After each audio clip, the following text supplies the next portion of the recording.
il y avait sauf. Il y avait Azali Nani, Azali, c'est lui qui sera. Je serai celui qui sera. Mais je suis celui qui est. Est-ce que définition ensemble, c'est pas la même chose. Alors, on a besoin de corriger que dans le milieu Colombia, au lieu plutôt à utiliser abusivement, comme à être suprême dans l'issue, mais à utiliser comme à être suprême, il y a ça allusion. Troisième point, à Adam et Ève. Naïveté. Mais je ne pense pas, et je ne crois jamais que c'est possible. Adam et Ève, dans un contexte judéo-chrétien, surtout on a même histoire, cours du temps, histoire là-bas, juif, et bandit il y a 6000 ans. Adam et Ève sont supposés être créés 6000 ans avant Jésus-Christ. Mais bien histoire là-bas, ça va au-delà des millénaires. Donc Adam et Ève, à vous dire que ça là, on a dû sauter à l'immoso. Ce que ça peut-être qu'il y a une explication. Ce que ça peut une explication. Mais dès qu'il fallait qu'il y ait autour de l'immoso. Et pas la vie, vous allez remarquer que la vie est ça. Alors, tu peux ça et Congo, mais tu peux justifier pourquoi tu veux qu'il y ait Congo na biso qui a yam. Mais cause de bizarrement, Congo il y a Adam et Ève qui ne sont même pas des noms propres, qui sont des noms communs. Adam qui signifie l'homme et Ève qui signifie la femme dans la langue hébraïque. Alors, naïveté et siganini, il y a un biso. Alors, on a pour conclure. Na likambo mususu oyo otuniaki soki ye ayebelaki Yesu epai wapi. Oui, nazepe na réponse na ya bibika yebaki Yesu epai na Biblia nde ebimelaki lokola biso nyonso ntango tokotambaki na bafamille chrétienne avant tolanda tosusumuka kwanda nzela bakoko na biso toyebaki makambo wana na mokanda oyo ebimaki Biblia. Alors makambo nyonso bayebisi biso eza ndenge mokanda wana Biblia elobi. Est-ce que Biblia wana ezali eloko ezali makambo ezali koloba ezali ya solo yango esekeli ezala sujet monene osoki todébattre. Est-ce que Biblia wana ezali vraiment liloba oyo ifo topesa mo confiance? Pourquoi esekeli topesa mo confiance ou pourquoi pas esekeli topesa mo confiance? Voilà des questions na kati ici moto azali sincère na kati ya recherche esekeli aposer mpe aya kozongisa la référence. Alors na longo déjà likambo kolobaka ezali sauver ya mokimo anayebi te asovaki bango na nini mpe esengelaki ya kosauve biso na nini tosalaki nini po toluka un sauveur. Je ne pense pas que wana ezali logique na biso moto moyindo asala eloko mabe te po akende koluka sauveur. Soki bango basalaki eloko mabe peut-être bazwi sauveur oyo bakoki kolobaka eza Yesu mpe ndenge nini.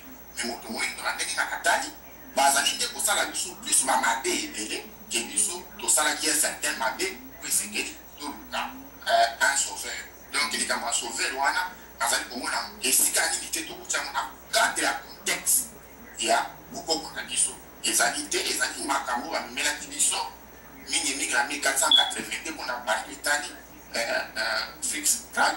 Mais kote ya likolo wana ezalaki nango kotourne toyebi lolenge kani ekotaki na kati na babongo biso. Alors matondo nazongisi maloba nayebi te soki ndeko mosusu azala commentaire mpe nakozela mpe bakestion na kolinga ta profondeur.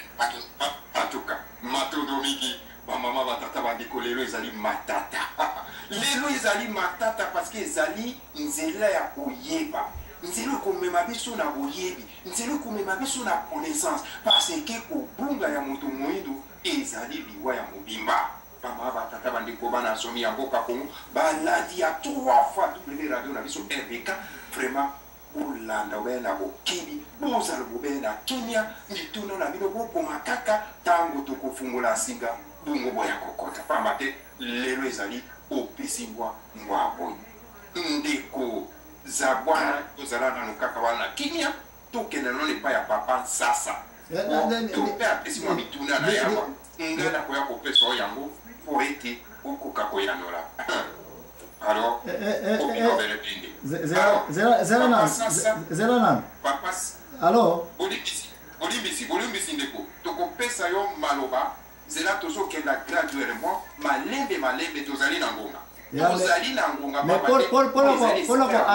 pour entaser ba verte noki ba oyo baza na se ba pasuka pourquoi pas na tangu ndeko poser ma question na yo ka mituna na za na mituna oyo OK ça va yo modérateur tokola na yo OK tikana no tokenda nano epa ya ndeko mosusu bongo tokoya epa na yo tokopesa maloba bazala pena na kimia kozala presete ezali etumba te mais ezali esika ya kwanya toyoki yo alors tokenda nano epa ya papa sasa parce que papa sasa pe akoki kobungisa mwa likanisi na ye oyo ye azwi epai na yo mpe epai ya mbutado mpe vitakanga alors toyoka nano ye na bokebi nyonso bama batata bandeko parce que papa sasa ezali mbala na ye ya liboso ya koya na kongo bololo et tant qu'invité ayaka na ye tant qu'intervenant mais en tant qu'invité parce que moi vie de ça nini oyebi yango malamu alors il fallait qu'on remplacer alors papa sasa na connaissance na ye to remplacer étant qu'invité pour être à l'aise à biso puis connaissance na ye azali na ngo boyebi yango malamu bama batata bandeko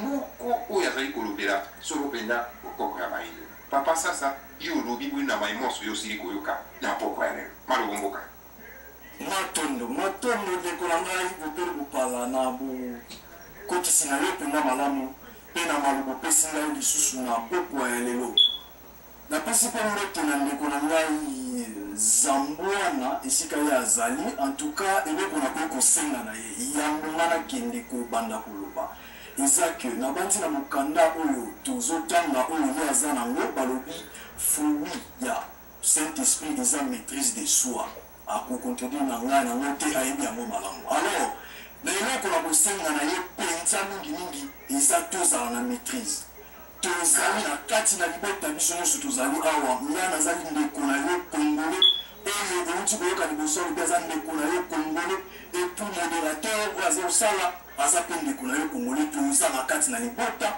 tozokobundana te tokobwaka na mabanga te tokolakisa na bosoni ya moko na moko te mais soki verité ezali esengi na biso tolibere verité wana po ete bana ya kongo bana ya nzambe mokili ezala éclairé po ete balobi kaka na mokanda oyo yo eza yango mwinda bakotiaka na se te bakotiaka likolo ya mesa engengela bato nyonso nakanisi papa lepele na maloba opesi ngai soki olandi ndeko dompe ndolenge akei na maloba na ye avec éloquence bien sûr okomona ete azwaki mwa kutu mikakatano ya kokota na mozindo ya eloko oyo esengeli peut-être tokota nango mpenza na mozindo pourquoi parce que ndeko na ngai zambwana oyo nalingi mingi na mosika mpenza esika azali asimbisimbi mwa biteni ebele kaka na mwa ntango oyo ye alobi alors epesi un problème que moye kokende en profondeur ya makambo ya kodemontre parce que ndeko azrecite mwa makambo mingi olie ya kokota nango en profondeur mais nakokende na moko na bandi peut-être na oyo ndeko na ngai asimbi eloko ya liboso ntango abandi koloba ke ye bakoko na ye ba-abraham bakoko na ye ba-adam akotanga bakoko na ye ya mboka kuna te eza une énormité oyo bino bandeko babandi bozolanda biso na 3 fois w radio na biso katio pa bosala ekenge ya kolobaka po ete be na mokanda oyo ndeko na ngai zambwana simbi balobi ete tosa baboti na yo honore baboti na yo eza baoyo baboti yo tokoloba ngo bie na lingala me nazongi bandeko na bandi bolanda biso malamu ndeko alakisi eloko moko ya monene oyo ndeko dompe mpe asimbi me nga na kolinga nakende nango lisusu a profondeur malheureusement eza mo biloko ebele asimbi me tozwa yango na mwa moke pour un début et puis na nsima nango peut-être tokoyeba ndenge nini tokokende soki ndeko apesi biso ligne moko ya kolandela ndeko alobi eloko moko ya monene awa toyokaka mpe bandeko na biso mingi bakretien balobaka yango eloko ya yesu mwana na nzambe yesu azali nzambe vous comprenez là eza na 3 temps oyo ndeko azoloba yesu lokola moto yesu lokola mwana na nzambe yesu lokola nzambe mais que voulez-vous nous dire finalement bandeko nakolakisa bino eloko oyo peut-être bandeko ebele to mpe ata ndeko na ngai zambwana atiaka peut-être kate to ayebi peut-être te po aza kaka victime ndeko na ngai aza victime ya imposition victime ya eloko oyo bayelaki biso biso oyo ye moko aza wana azokomaîtrise te azokokontrole ata iota moko te ata lettre moko te na mokanda wana andimi yango kaka parce que balobaki na ye ndima abotami na libota ya bakretien yango andimi bandeko tokotanga mokanda baoyo nyonso baza na bibilia mpo biso totangaka mpe bibilia parce que biso tolobaka ete esengeli kosala baétude comparé baétude parallèle mpona koyeba mpenza soki bosolo ezali wapi. Il ne faut pas seulement que se limite na mokanda moko otangi yango butu mpe moni olobi eyebi non. La raison est l'aide naturelle que Dieu a donnée alors pour discriminer entre la vérité et le mensonge.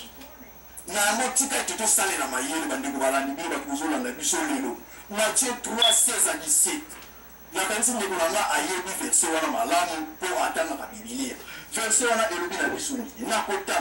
Dès que Jésus fut baptisé, il sortit de l'eau. Et au même moment, le ciel s'ouvrit pour lui. Et il vit l'Esprit de Dieu descendre comme une colombe sur